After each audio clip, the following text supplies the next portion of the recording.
long last, our friends in Israel have won the war by defeating the depraved Hamas savages that launched the heinous, unprovoked attack from Gaza on October 7th.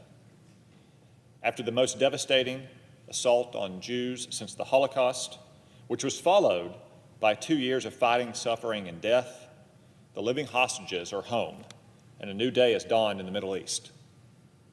Earlier this week, I joined my fellow Arkansans in rejoicing and thanking God for answering our prayers and bringing those hostages home to their families. At the same time we celebrate their reunions, though, we also pledge that we will never forget the innocent deceased victims of Hamas's atrocities, many of whom have not yet been properly laid to rest. We will work to secure their remains and honor their memory through our commitment to a lasting and enduring peace in the Middle East. When terrorists attacked, raped, maimed, and killed innocent Israelis and Americans and citizens of other nations on October 7th, the Middle East was forever changed, but not in the way Hamas intended. Instead of pressuring Israel to surrender, President Trump rejected the Obama-Biden policy of appeasement and weakness, and we backed Israel to the hilt.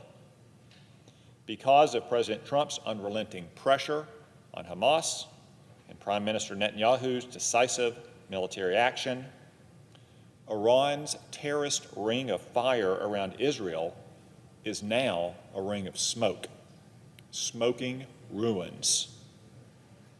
We have crippled Iran's nuclear weapons program. We have weakened the Houthis. We have devastated Hezbollah, and we have destroyed Hamas's political and military leadership.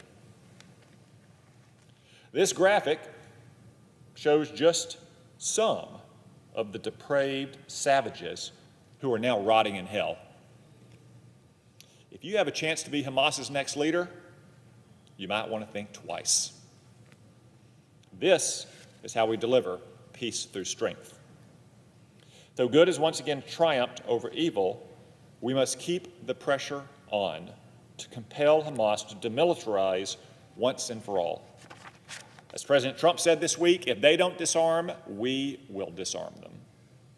Because let's be clear, there can be no lasting peace for Gaza with Hamas sitting at the table. For those who say otherwise, consider that as the rest of the world celebrates the return of the hostages and a ceasefire, Hamas terrorists have been publicly executing members of the opposition in Gaza in a last-ditch effort to hang on to their waning power. This is appalling, but not surprising, given Hamas's track record of using the people of Gaza as pawns to achieve its ultimate aim of eliminating Israel. Time and again, we've seen Hamas use innocent people as human shields and weaponize humanitarian aid by withholding food and supplies from children. These are the sort of vile intimidation tactics that Hamas terrorists have used for decades to remain in power. No more.